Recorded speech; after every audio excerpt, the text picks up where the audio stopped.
Bonjour à vous, le signe des poissons. On se retrouve pour novembre 2024 pour vos deux tirages. Donc, avant toute chose, je vous remercie d'être là. Je vous remercie de suivre mes vidéos. Merci infiniment pour tout ce que vous m'apportez. J'espère pouvoir vous apporter autant à travers mes vidéos. Donc là, dans cette vidéo, je vous invite vraiment à prendre que si ça vous parle, c'est tout à fait OK. Si parfois ça ne vous parle pas, ça ne résonne pas, c'est pas fait pour être des tirages que vous regardez peut-être tous les mois et que ça vous parle à chaque fois, mais que ce soit des messages qui puissent vous aider. Écoutez-vous. Voilà, quand le message il est pour vous, vous le verrez de suite. Donc, ça y est, je commence. Je me gratte le nez, quoi, sans déconner. Euh, le signe des poissons, moi, ce que je ressens par rapport à votre tirage général, c'est que ça va beaucoup parler, je pense, de votre vie matérielle, votre vie professionnelle aussi. J'ai comme la sensation que vous avez vécu quelque chose de compliqué les mois précédents, quelque chose qui vous a laissé dans ce 10 d'épée, parce que ça, c'est la carte qui vous correspond. Et on a même la carte de l'ours qui vous dit take time out, donc c'est prendre le repos. Or, dans le reste des cartes, on n'a pas du tout cette notion de pendu, cette notion de 4 d'épée. Donc pour moi, je ressens plutôt que c'est comme si vous avez vécu des choses vraiment compliquées et que vous avez eu besoin de temps. Peut-être vous avez mis de côté des objectifs, vous avez mis de côté des projets, des choses comme ça. Et aujourd'hui, j'ai cette sensation que, en tout cas pour le mois de novembre, que vous allez pouvoir démarrer sur de nouvelles bases, démarrer quelque chose d'autre, mais on sent que ça vous fait encore peur. On sent qu'il y a quelque chose qui vous retient, c'est sûrement lié à ce 10 d'épée. Par exemple, si vous êtes lancé dans un projet et ça n'a pas du tout marché, ou vu qu'on reste sur le côté professionnel, c'est peut-être vous êtes rentré dans une entreprise en vous disant voilà, je vais donner le meilleur de moi-même et finalement ça n'a pas du tout marché. Au contraire, vous avez peut-être vécu des choses très compliquées. On sent que ça vous a mis quand même un peu au bout du rouleau, quoi, avec le 10 de bâton hein, aussi en bas de paquet. Il y a ce côté, ça a été très compliqué pour vous. Et là, ce que vous voulez pour ce mois de novembre, on a cette notion d'affirmation de soi avec la reine de bâton, c'est de plus vous laisser, entre guillemets, parce que là on voit beaucoup le relationnel, on va voir le 7 de bâton aussi, pour moi de plus vous faire malmener, de plus vous trouver dans des situations où il y a de l'irrespect, où il y a des personnes qui vont vous manipuler. Et c'est pour ça qu'avec ce 7 de denier, il y a aussi cette notion d'attente, cette notion de patience, de dire qu'est-ce qui va se passer, où c'est que je vais aller. Le 7 de denier, c'est une carte d'implémentation, mais c'est aussi une carte des fois qui peut amener un peu d'anxiété parce qu'on se dit mais qu'est-ce que je vais faire quoi. Pour beaucoup, je pense que cette pause que vous avez eue, alors j'ai pas les cartes qui me le montrent, mais il se peut que vous avez fait un voyage, peut-être un voyage juste pour vous détendre, mais ça peut être aussi un voyage initiatique. Peut-être que vous avez fait une retraite spirituelle ou quelque chose en fait qui vous a vraiment permis de revoir, enfin de voir pardon le monde autrement. Et là, vous revenez un peu dans le monde concret. Et là, le challenge que vous avez pour ce mois de novembre, c'est le valet de denier. Donc là, ce valet de denier, il est très important parce qu'il vient s'opposer au conseil qui est l'as de bâton. Et toutes ces cartes-là, ces deux cartes, elles vont parler de nouveau départ. Le valet de denier en challenge, c'est souvent une carte qui va symboliser que on a un projet, mais on ne sait pas vraiment quel projet choisir, on ne sait pas vraiment celui qui serait bon pour nous, et aussi parce que si c'était vraiment la difficulté à choisir qui était le problème principal, c'est pas vraiment le valet de denier qui serait là, ça serait plutôt une autre carte. Euh, et ici, avec ce valet de denier là, vous verrez, il y a d'autres cartes qui expriment ce choix, je vous en parlerai juste après. C'est pour moi, ça symbolise comme la peur de vous lancer, la peur d'y aller, la peur de créer quelque chose de nouveau, parce qu'on sent une forme de méfiance. Hein. Comme je vois, c'est quelque chose qui vous a peut-être beaucoup taxé, ou peut-être que vous avez fait un burn-out justement. Et là, aujourd'hui, il y a cette notion de se relancer dans quelque chose. Donc vous avez peur, donc vous attendez en vous disant que voilà, vous voulez quelque chose de mieux, mais en même temps, le conseil des guides par rapport à votre vie, c'est aussi de vous lancer.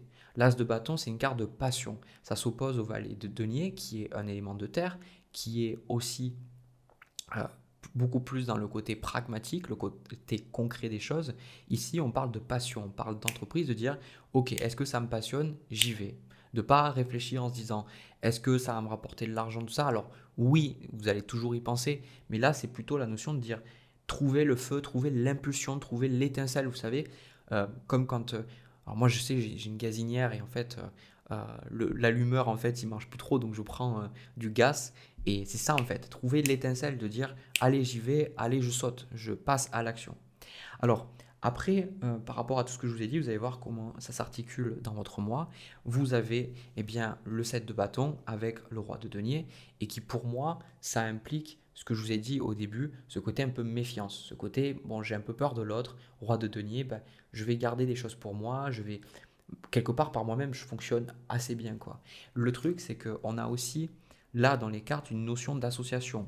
Il y a peut-être pour certains le fait de commencer un projet avec quelqu'un et je pense que cette phase où vous n'avez pas travaillé ou alors vous avez ralenti un peu la cadence, c'était important parce que la problématique principale, c'était peut-être de faire confiance aux autres. C'était peut-être justement que vous avez vécu certaines choses compliquées au niveau relationnel dans le cadre du travail pour être capable justement de commencer peut-être un projet avec quelqu'un. Parce qu'on retrouve le 2 de coupe avec le 2 de bâton.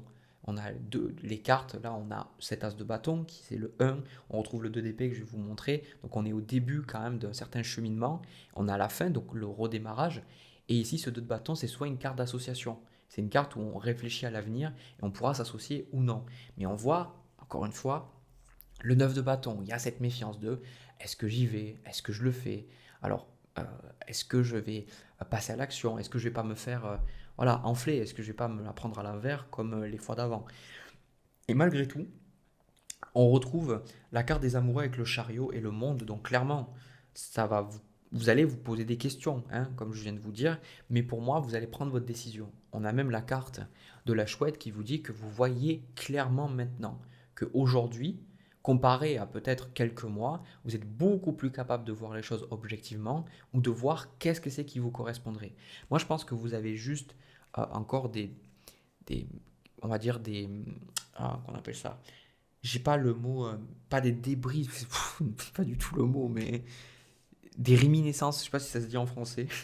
En fait, comme un peu des flashbacks encore de certaines choses, il y a encore des restes. Voilà, c'est ça que je voulais vous dire. Comme si vous avez encore des restes, mais ces restes-là, ils sont pas si pertinents parce que, en soit, vous avez déjà fait un long travail, je pense, il y a eu beaucoup d'introspection.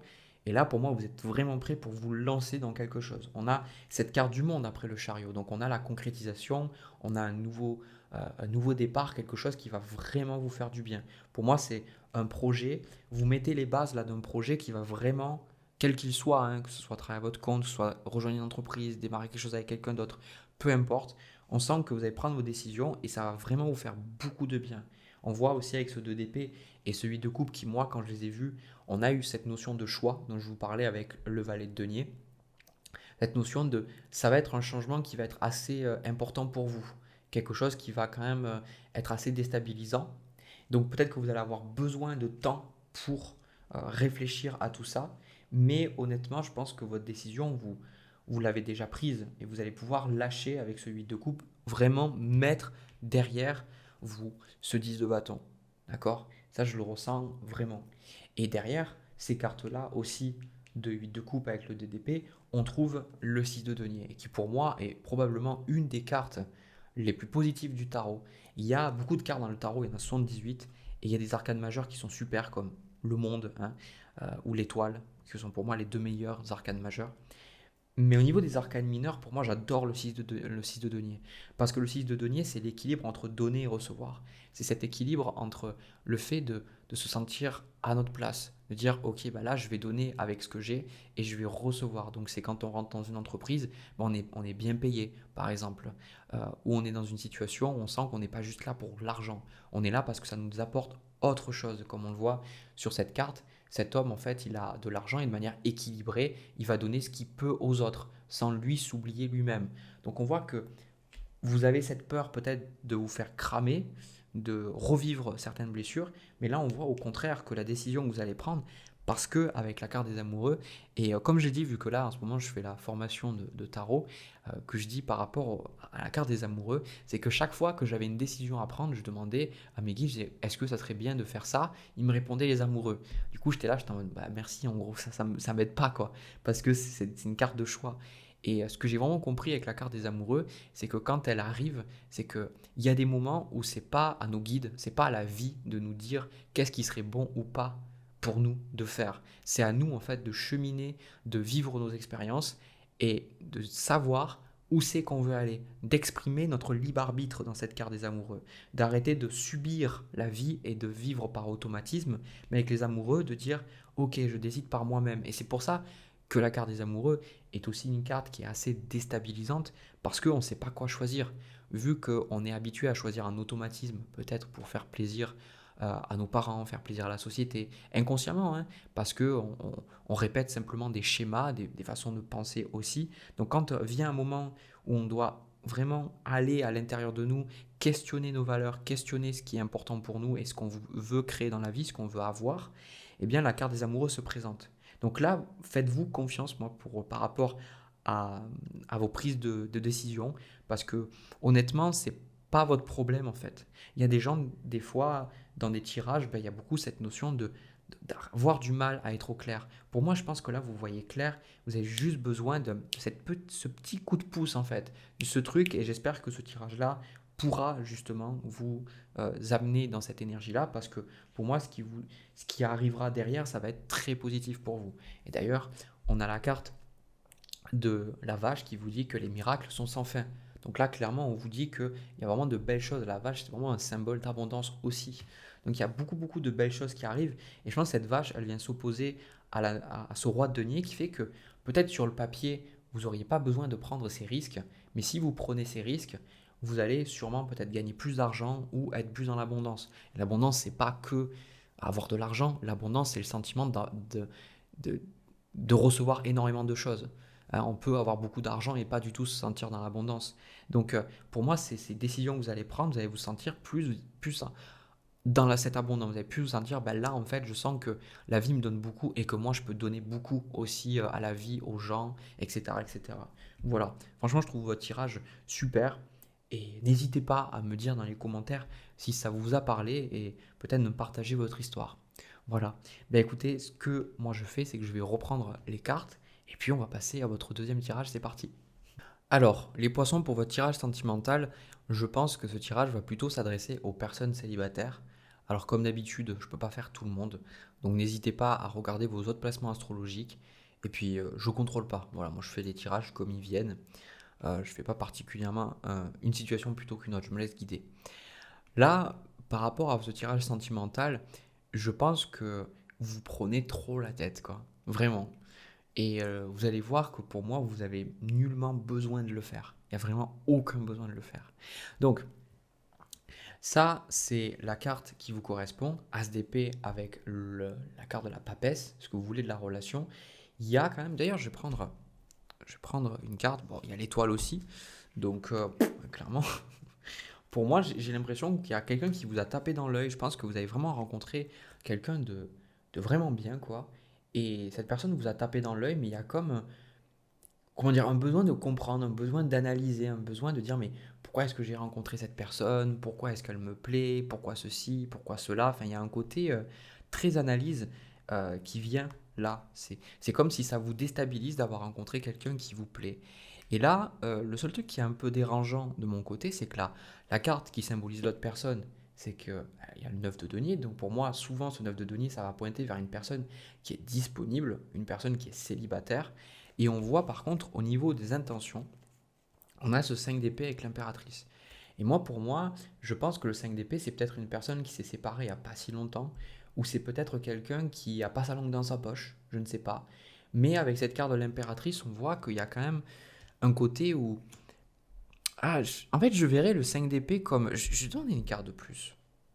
On a le pendu, en fait. Hmm. En fait, c'est parce que c'est vous qui ralentissez le truc. Parce que pour moi, avec le 5 d'épée et la carte du pendu, c'est vous qui ralentissez les choses. Parce que cette personne, en fait, elle veut être dans l'énergie de l'impératrice. Mais quelque part, vous l'empêchez. Il se peut que cette personne, voilà, vous l'avez rencontrée sur votre travail, mais c'est pas obligé, hein, ou par exemple par des amis communs, on voit ce côté 3 de denier, ce côté un peu coopération.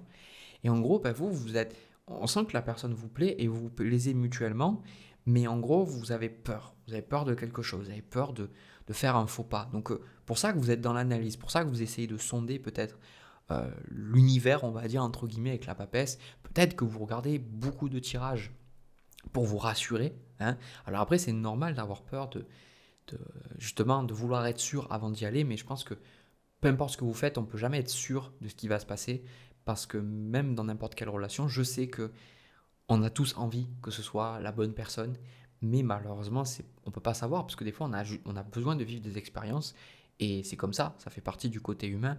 Donc, moi, vraiment, le conseil qui me vient instantanément, c'est arrêtez déjà de regarder des tirages de cartes. Arrêtez même vous de faire les cartes ou de chercher à tout savoir. Si la personne vous plaît, c'est tout, quoi. Parce que je sens vraiment que cette personne, vous mettez le haut là, parce que peut-être il y a quelque chose qui vous a dérangé, peut-être que cette personne, elle vous demande trop de... comment dire? C'est comme si le fait que la personne avec ce 5 d'épée, elle va vraiment vous dire que soit vous lui plaisez, soit elle va vous le montrer de manière assez évidente, ça vous fait peur, quoi. D'accord? C'est pour ça qu'au niveau de votre challenge, on a le 8 de bâton avec l'as de coupe. Et pour moi, le 8 de bâton, c'est vraiment allez, on y va en fait. Donc il y a quelque chose qui vous empêche ici de juste passer à l'action. Et avec cet as de coupe, pour moi, ça symbolise ce porter son cœur, porter ses émotions, porter sa passion, ce côté flirt, ce côté amusement, tout ça, en fait, l'as de coupe, exprimer ce que vous ressentez. Ça vous fait peur en fait. Vous avez vraiment peur en fait d'exprimer ces choses-là, et soit qu'il y ait un rejet, soit que la personne se moque de vous, soit qu'en fait il n'y a rien derrière. On sent que vous voulez juste pas avoir de faux espoirs. Mais là, clairement, dans les cartes, je vous avoue, et c'est très très souvent hein, que moi je l'ai toujours dit, quand vous regardez des tirages de cartes, on va dire 90% du temps, et vous le verrez dans mes tirages naturellement, si vous me regardez depuis un certain temps, que 90% des tirages, ça va pointer vers des situations problématiques, que vous soyez en couple ou célibataire. C'est rarement des tirages où je vais vous dire, voilà, vous allez rencontrer une personne parce que juste faire de la voyance, pour moi, ça ne m'intéresse pas. Mais dans une guidance, le but, c'est de vous aider à prendre votre décision, vous aider justement à vous reconnecter à ce qui est bon pour vous. Et là, en fait, la problématique ici, c'est pas qu'il y ait des sentiments. La problématique, c'est que vous avez juste besoin de vous jeter à l'eau, quoi. Vous avez juste besoin d'y aller. C'est d'ailleurs ça, on voit en quart de conseil, on a le mât, quoi. Hein. Le mât, il va frôler avec la notion de risque. Hein, il est à côté de ce précipice et il va peut-être tomber, mais il s'en fout, il y va, quoi. Ce mât, il y va, il se pose pas toutes ces questions, quoi. Donc là, littéralement, pour moi, plutôt que d'être dans cette papesse, de réfléchir avec cette tasse d'épée, allez-y, quoi. Faites votre expérience. Et puis si ça marche, tant mieux, et si ça marche pas, tant pis. Après, je vous avoue que quand même, par rapport aux cartes, on a le chevalier de denier avec le 9 de coupe, le chevalier de denier qui symbolise quand même un engagement, on a l'as de denier, je vais vous le montrer, mais derrière ce chevalier de denier, il y a aussi la carte du soleil. Donc on voit vraiment cette personne qui est positive, cette personne qui va vous apporter, je pense, beaucoup de belles choses. On voit même aussi dans le mois que vous allez peut-être vous voir pendant ce mois de novembre, vous allez peut-être faire des soirées ensemble, vous allez peut-être partager des moments. Et c'est vrai que on a quand même, pour un tirage sentimental, c'est quand même assez incroyable. On a cette tasse de denier avec cette tasse de bâton, donc c'est pas juste une personne qui veut être avec vous pour flirter ou pour coucher avec vous. On a vraiment quelqu'un avec ce chevalier de denier qui veut, qui vous propose quelque chose, qui veut quelque chose de sérieux. Et c'est peut-être ça qui vous fait peur en fait. C'est peut-être que ça devienne sérieux. Peut-être que ça devienne sérieux. Peut-être que. Voilà. Et après, bon, je vous avoue que le truc qui m'est venu là instinctivement, j'ai eu le 4 de bâton. Pour moi, ça symbolise la maison. Et on a la carte du diable. Et pour moi, le diable, il pointe littéralement vers la sexualité là. D'accord? Le diable, c'est un peu tout ce qui est tabou, tout ce qui est sexuel, tout ce qui est caché. Et là, je vois clairement que, mon avis, très sincèrement, je pense que vous posez des questions pour rien. D'accord? Des fois, on peut aller analyser, se dire, bah, effectivement, j'ai peur parce que, voilà, j'ai vécu ces relations et tout. Et des choses comme ça ressort souvent dans les tirages parce que c'est important pour vous de travailler ça pour pouvoir attirer des meilleures relations. Mais là, je pense qu'il n'y a même pas besoin de vous poser toutes ces questions, il n'y a même pas besoin d'analyser en fait. Là, tout ce que vous avez besoin, c'est de lâcher prise et de profiter de cette rencontre. Enfin, moi, c'est vraiment ce que je ressens pour vous. Donc vraiment, moi, j'adore faire des tirages comme ça. Parce que c'est juste trop beau et c'est juste trop agréable. Et ça m'étonne d'ailleurs que je n'ai pas le chevalier de coupe, en fait. parce que, puisqu'en fait, c'est totalement ça, quoi. Voilà. Voilà, bah écoutez, c'est ce que j'ai pour vous, le signe des poissons. J'espère que ça a pu vous parler. N'hésitez pas à me le dire dans, le commentaire, dans les commentaires et à me partager un peu votre expérience, à me dire comment vous l'avez vécu, si effectivement il y a peut-être quelqu'un qui vous a tapé dans l'œil. Alors, je vais être honnête par rapport à ce tirage, si vous n'avez personne en vue, ne vous dites pas, ah oui, mais peut-être que je vais rencontrer quelqu'un. Là, la personne, pour moi, vous l'avez déjà rencontrée. D'accord? Donc, désolé pour ceux qui espéraient rencontrer quelqu'un, mais ce n'est pas le tirage qui est adapté à vous. Voilà. N'hésitez pas aussi, si ça vous a parlé, ça vous a aidé d'une manière ou d'une autre, à me laisser un pouce et à vous abonner, à partager peut-être aux personnes que ça pourrait aider. De mon côté, eh ben, je vous fais plein de bisous. Si vous êtes intéressé pour une consultation, vous avez le lien dans la description. Et puis moi, je vous retrouve pour une prochaine vidéo. À très vite.